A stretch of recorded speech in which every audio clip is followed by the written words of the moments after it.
Jesse's Rules. I'm an artist. You're being very cool. Confident. Wrong. Very exciting. All things magical. Eat the cake. Just the tip. Yeah, I'm gonna eat that. Welcome to Jesse's Rules. I am Jessie Rules. This is my show. I decided I would channel my inner Persephone. It is something that relates to a piece of advice that I've given a couple friends lately, and I felt like I could expand on it. Just a heads up, it is 3 a.m. I am at my house, and I have sleeping children. So I have 5 hours until I have to get them up for school. I am doing my best. I made my backdrop. I have already made my crown. I am already dressed. And I feel very fancy and fabulous. Like, I could just do the whole episode like this, but that defeats the point because I want to do the body painting and have, like, the whole shebang and all of that and do the pictures that go with it. It's spring break for a lot of schools. It's almost spring break, and it is springtime. I'm super stoked. I love springtime. I love flowers. I don't know if you guys knew that, but I adore flowers. I love trees. I love mushrooms. I love everything that comes after the wet, soggy rain. Lightning, I love lightning. I don't like static, but I super love lightning, and I don't know why I felt the need to say both, but because they're both electricity. But I really like lightning. Lightning makes mushrooms twice as big and twice as many. I've been able to go on a lot of walks on all the trails behind my house and find a whole bunch of huge giant mushrooms, like, you know, bigger than you see regularly, which is really cool, and it makes me happy.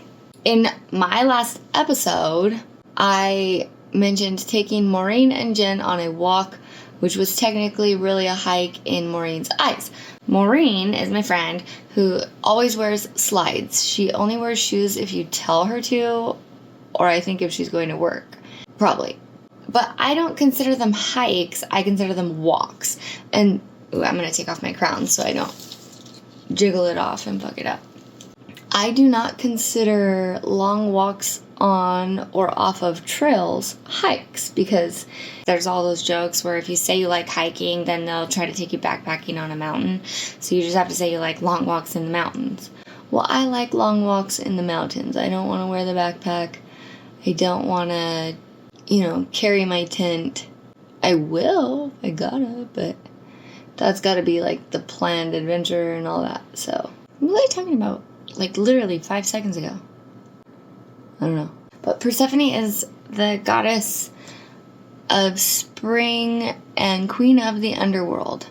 And I wanted to dress up as Persephone because I love the juxtaposition of it. I love the you can be dark and light. I'm tripping over my words, but Kali, I believe. I'm not sure what countries and religions all of these things are from right now because it is 3:15 in the morning and I am forgetting everything that is important in existence. But it's the mother. So the mother is the giver of life and the taker of life. The Mother Earth, the woman, there's all kinds of symbols that go along with it. And I really have always liked those. I have a couple necklaces that represent that in a couple different cultures. But Persephone is one of them. And Persephone is life and death. So she is the queen of the underworld, and the underworld is death. But she is also spring. Spring is regrowth. You can't have life without death. And you can't have death without life. So you have to have both to be complete, to be whole. She's not evil. There is no evil in the underworld. There's just like the light side and the dark side. The reason I bring that up and the reason Persephone stands out in my head and that I wanted to show her and become her and all that stuff is because I've had some friends who, they get down on themselves for the shit. The bad times, the hard times, the stupid shit, the bad choices, all that stuff. And you don't need to.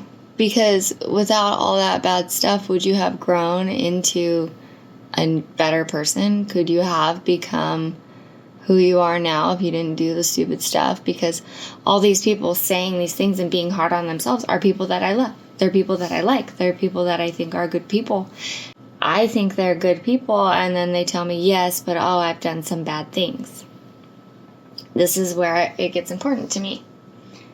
You cannot be a good person unless you have the capacity to do bad things. You cannot be good unless you can see the bad, acknowledge it, weigh your options, and actively choose good. If you don't have to choose, you are not a good person, you're a fortunate person, which is different. Because if a fortunate person is suddenly given a choice where one of the choices is bad, they will have a harder time getting there. To be good, you have to have the capacity to be bad. You have to be aware that there is bad and evil and darkness inside all of us and within us and all of that shit. If there's no option to be bad, there's no way to choose to be good. If you're not choosing to be good, are you really good? Or are you just lucky enough to have fortunate circumstances? So, to all of my friends who I have been chatting with lately and telling you, like, be nice to yourself. Be kind to yourself. Because everything you went through made you the person who I know. And the person that I know, I think is a good person. I love my friends. I am proud of my friends. You know, I've seen them all struggle and go through really weird shit and come out of it better. I like that. I like knowing people who better themselves. I like knowing that the capacity to grow exists. We have that capacity. We have that darkness. We have our own underworlds and shadows. And then we also have our growth and our sunshine and our light. Light doesn't matter unless there's darkness. If there's darkness, you search for the light. You become the light. You need the light. And so I think we all need to celebrate our hard times and our bad days a little bit more and give credit to, you know, just how we get through them. Because we do. We get through them. I'm doing weird shit on my face, but it'll come together. Sea Legs is open. Oh, it was magical. We went to Sea Legs. I went with Jen, Maureen, Lori. There was more people. Aaron was there. Randy was there. Noah from Triple Thread. Randy's from Rebel Shakedown. We saw Aaron Wolf and we saw the Irie. And I have interviewed all of them before on, there's a hair, my previous show. And so it's just always cool to see them out and about. And like they've all gone through some shit, especially Randy. And it was amazing to see him there and up on stage and just like, I don't know, having a good time and enjoying life again. I really want people to just be happy again. Like, I don't know. The world is scary and it can suck a lot, but that's why we have each other.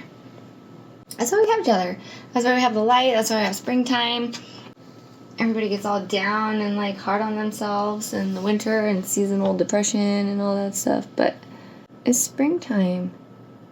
Everybody gets to feel better now. Yay. I don't really expect my face to match or like be the actual things, but I want the essence of it.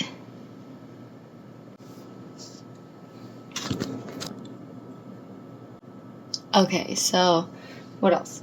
So Sea Legs. Okay, Sea Legs is going to be open all spring and summer. That's on Sundays. It's reggae Sundays. And, you know, no, it's not all reggae. But whatever. I don't need people coming at me for weird shit like that. That's another thing is, I don't understand why people like to fight about labels or why it matters so much other than their own personal identity is threatened by that specific label. And so, I don't know. I always get weird when people are like, it's not reggae. And I'm like, doesn't matter? It kind of seems like reggae. Because reggae is supposed to be about the injustice and inequality and how to fix it and resolve it and, like, what's good for the people and, like, all of that. And so, some of the time, it does seem like reggae to me. Just saying. I enjoy the body painting. No, it's not going to look spot on. No, I'm not going for a sugar skull. No, I'm not going for historically accurate. It's just like the vibe of it and the fact that I get to play with that and do that and like do it my way. It's really nice. Okay, so this episode I don't have anybody with me. I don't have an interview. I did go to Sea Legs, and at Sea Legs I had the opportunity. And then after Sea Legs, I set up a couple interviews, and I was about to record one, and I could have. But, you know, it was really late. Everybody had other obligations. I was hanging out with Jaybird and the Irie after the show, the band, the Irie. And then Jaybird is from Tomorrow's Bad Seeds and the Ease Up, Smash Up. I don't know. He's in a lot of bands. Jaybird, you'll find Jaybird on my Instagram. I dressed up as him one Halloween. I was sitting alone in my old studio, and I just all of a sudden was like, man, I got Jaybird vibes. I dressed up as Jaybird, so he's cool. I was kicking it with them. Maureen was there with us. And the Irie, you know, when bands are on tour, they're only in town for one night. So you get one chance, you get to see your friends, you hang out with them if you know them, and then they're on their way to the next location. Now, I do record my episodes with, like, the intention of people watching them. I understand that some people do only listen to the audio. So if there's ever silences that I forget to cut out, just know that I'm sorry. I also don't have a microphone hooked up. I had one, and then my sister told me my episode sounded like shit, and I was like, well, that's weird. I used a microphone. And so since then, I just don't use one, and if it bothers you, whoops. But I'm new, I'm starting over, so this is what I got. I have like a tiny bit more to go on my face. I'm going to just blend in some of these weird colors. I will be ready for what? I don't know. I have something, a pondering to leave you guys with, okay? What if everything were free? Now hear me out. I don't mean college and the doctor, but those are included. I mean everything. Everything. I mean the grocery stores. I mean gas and water, electricity, Wi-Fi, all of it. What if everything was free? Okay, now hear me out. Initially, there would be unrest. There would be rioting. Everybody would be hustling and running to grab all the shit that they ever needed, all that they've ever needed, you know, everything. And then, because everybody had everything that they needed, nothing would need to be made anymore. So then everything would slow down. Nobody would have to be working. Nobody would have to be going out of their way. There wouldn't be the excess anymore, right? And then people would get sick of it. And once they get sick of it is when they start to do something about it. And so then people would start to volunteer to do the jobs that would allow them to have the luxuries they miss. You know, certain foods, or I'm sure beer. People would still brew beer and alcohol and all of those things. People would still need farmers and butchers. And the thing is it would be free. So if you needed it, you would put your faith in that the people who knew how to do it would still do it. Because those people are still going to need other things. And I don't know, I haven't been sleeping a lot. And these thoughts are taking up space in my mind of trying to imagine what life would be like if money did not exist and everything was free. What wants and needs would we bring back as things disappeared and we no longer needed those things, like things that they just tell us are cool and that, oh, you need this, get this, and we don't need it. What things would last? What things would make it to the next level? What things would cross over into the important list? That's what I want to know. And so I've thought about that a lot. Like, what would happen if just all of a sudden everything was free? Everything. Like, people would go get all their dental work done. And so if a dentist didn't want to be a dentist anymore, they wouldn't have to. But then somebody else would have to step up and take that job. And that's where I'm like, okay, now, more people would take up jobs suitable for themselves. I don't know. It's all hypothetical, and like, I've written a few books. I don't know. I have that kind of mind where I make up fake worlds all the time, and I get lost in them, and I'm like, wow, what would happen this? So, I think it would be cool to know. I think it would be cool to study that. I think it would be cool to look into it and to, like, just see. I think a lot of things that we pay for, I don't think that there's a point in paying for them. A lot of the things I do, my hobbies, my skills, the things like I trade people for, I don't take money for a lot of it. And like, yeah, I need to get paid and everything, but like, I would do my skills for free. In a moneyless society, I would still do these things. If somebody came and asked me to do it, I would do it. I don't think we need money. I think it's a false motivation, because I think that all of these jobs that people do, I feel like they would still get done.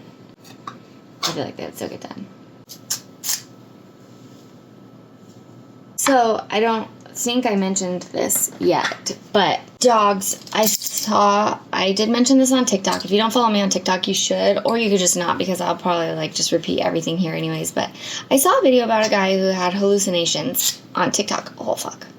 And he taught his dog to greet on command. And so when this man would say, okay, greet, he would know if his dog did greet, that meant that there was somebody there. And if it did not greet, it meant that it was a hallucination. And I was like, dang, that's really helpful. And I got a friend who could benefit from having a dog for gluten because she is allergic to it.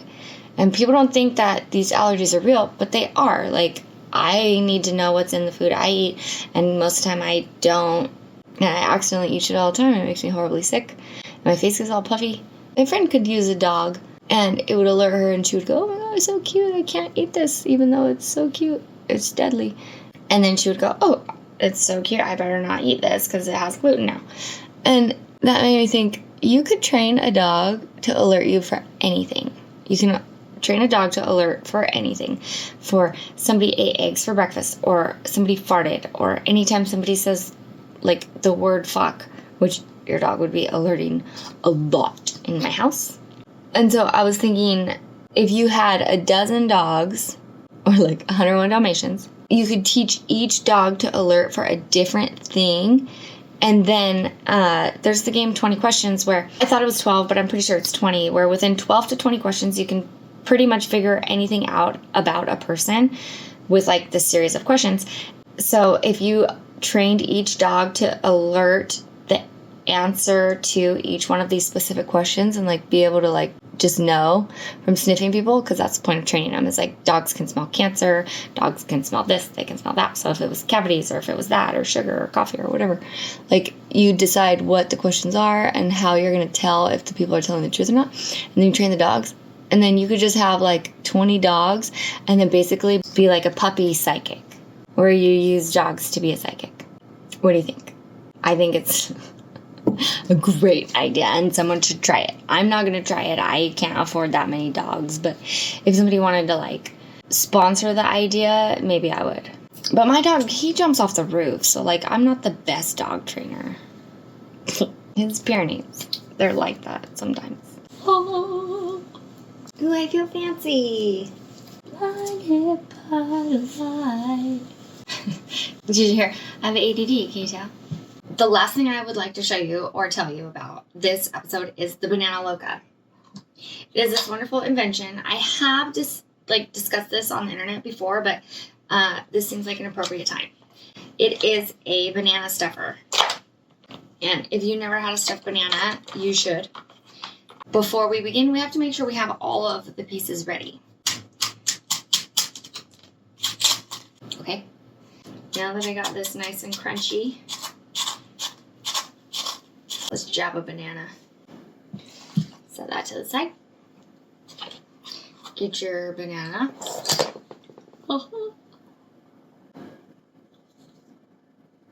Now, this is a very bendy banana, and it does work better with a little bit of a straighter banana. But we'll do our best. Okay, so I did exactly what I said I was going to do. I stuffed the bananas, washed my face, and I went to bed. What I also did was everything wrong. So, I will be demonstrating the banana loca. My sister bought this for me, and it was hilarious, but it's also amazing and delicious. And speaking of my sister, when me and my sisters were growing up, there was always like weird food in the fridge. And one of the desserts that my mom would always give us was a tub of frosting and a spoon. Here you go. Eat it. It's sugar. You'll like it. You can put it on brownies. You can put it on crackers. You can put it on anything. You can put it, cereal. You can use frosting and make anything, basically. Pudding and frosting. So, I am making a no-bake cheddar cheesecake stuffed banana with a cinnamon toast crunch crust. However, I don't have cinnamon toast crunch, and I have learned to improvise, and so we are using Rice Krispies that I crushed up and added sugar and cinnamon. Sugar cinnamon Krispies. Oh, no, I jumped him out. I was like, oh, this will be better because the last time I recorded it, I tried to do this at 3:30 in the morning. It was like 4 a.m. And I messed up a lot. And so I was like, oh, it's not so late. I'll do it better this time. It's 1:30. We're pushing it. So I have in this bowl frosting and cream cheese. Mix them up good. Okay. Tra-la-la. Stoner snacks. There's always stoner snacks. And like we grew up with the frosting and we have the stoner snacks. And so we are going to write them all down and keep track of them. One thing I wanted to do is share some of those snacks with everybody. And since my sister was so kind to send me this, however you say that, I'm including it in our collection of recipes. So if you want the full recipes, okay, you go to Patreon, because that's where they're going to be. And then there will be like a full collection that will be available. But as we go and build and create, you will head to Patreon. And so this recipe specifically is how to stuff a pretty straight banana with whatever the fuck you want. That's the title of the recipe. It's really good. And so variations are a banana, whatever the fuck you want. It's really specific. You can use chocolate cake. I have done chocolate cake. You can use peanut butter or honey or jelly. Those are suggested. You can use pudding. That's a little bit jiggly. It seems kind of weird. This time I'm adding strawberries. So now you have your stuff mixed up, which I thought I was ready, but apparently I wasn't. I had to talk a lot. I got my guts. I got my crusties. I got my container. The reason I'm redoing this is because I forgot one of the steps. And I don't want to be stoked and tell people to use it and then use it wrong. So I have to redo it and show you that I do actually know what the fuck I'm doing. Okay, remove. And open it up. Take this out of its little hidey hole. This is the spout. It has a hidey hole. And then you unscrew the little screwy guy on the front and you put the spout through there. And it has a notch where it will line up, okay? Line up the notch and you twist that bitch on so it doesn't come off when you're squeezing the bejesus out of a banana, okay? Remove the handle, all right? Set this aside. Now, take your nanners, your pretty straight banana, and remove the tip. Just the tip.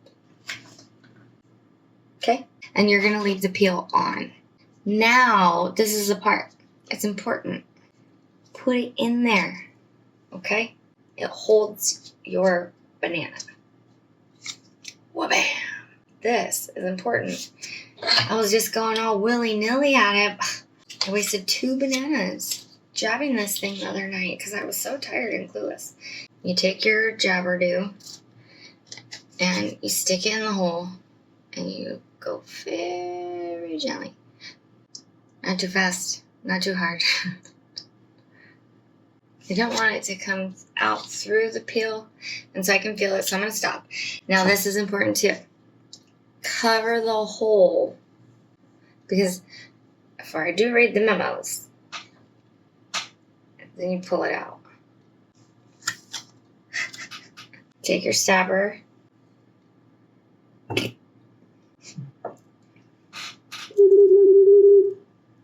You have to do that. It's the rules. It doesn't say that in the directions, but if I wrote the directions, I would write. Now pick up the little seed squiggle and go. Then you can go like planting your garden or some shit. I don't know. But as long as you do the it's cool. Now you have a banana, right? It's got a hole in it. Remove it. Now take your handle and you stick it back onto your banana loca stuffer. You can actually at this point stick this back on for leverage to hold the handle in place. Open it. Now take your stuffing. I liked chocolate cake the best. I actually did just make some little chocolate balls that could go in here. Some little Brazilian chocolate balls. They're very good. Put all the stuff in there. Squish it down a bit. My strawberry cream cheese frosting. Now take your banana hole, how it was, alright, and gently insert it. Okay? Put it as far as it goes, as far as your hole goes. And then you're just... You can see. You're going to kind of hold it in place and you're going to squish your stuffing. And it will push the banana out. This is why you want the peel on. It'll push the banana up as it stuffs. But don't let it go too fast. And she is stuffed. Okay. Beautiful. So basically, you could stuff anything with this. You could stuff donuts. You could stuff waffles. I'm gonna jab this mofo in some waffles. I have to stop because I can't really be eating this shit. But I had it, so I used it. I'm gonna start slicing them, and then I'm gonna peel the peel off and dip it in my pretend Cinnamon Toast Crunch. You can use whatever kind of cereal you want. Like, probably Fruit Loops would be better with this one, to dip them in Fruit Loops, because I put the strawberries in there, but I don't have Fruit Loops. The only other cereal we have is Honey Nut Cheerios, and I cannot have those. So, slice, slice. There it is, without the peel. Cinnamon Sugar Crusty. And it's multi-use, multi-purpose. Alright. So, anyways, back to Persephone. Oh, for sure. Amazing. Yeah. So, I tried to get pomegranates because I was being Persephone. And there's not pomegranates right now this time of year. And so, today, Persephone is all about the bananas and cereal. Even though cereal is bad for you, don't suggest you eat it. I just really wanted some. You gotta have good and bad. I ate a banana. Bananas are healthy, and so if I want to put cereal on top of it, it's still healthy. But anyways, thank you guys for being here and joining me. I am gonna finish eating these bananas because holy fuck, I've been wanting this and it's really fucking good. And then I am going to take some pictures, and then I'm finally going to go to bed. It is 4 a.m., and I'm very thankful for all of you guys for being here, and it's really fun, and thank you for letting me rant about all the shit and do weird stuff on the internet. I appreciate it, and, you know, if you want to do weird stuff, let me know, or if there's any weird stuff you would like to see, let me know. And my next episode, I will have an interview, but this time I had a couple things I wanted to say, and I didn't really need anybody around to be able to say those things because, I don't know, not everybody likes it when we get dark and deep and personal or emotional, but you have to have all of those sides to have the fun, happy, carefree side at the same time. So embrace your dark sides, embrace your bad days, and enjoy them, because you don't have to enjoy that at the time, but once you make it through, enjoy the fact that you had them and made it through, okay? Because that's what makes us human, and that's what makes life life. So, thank you guys, and okay, bye.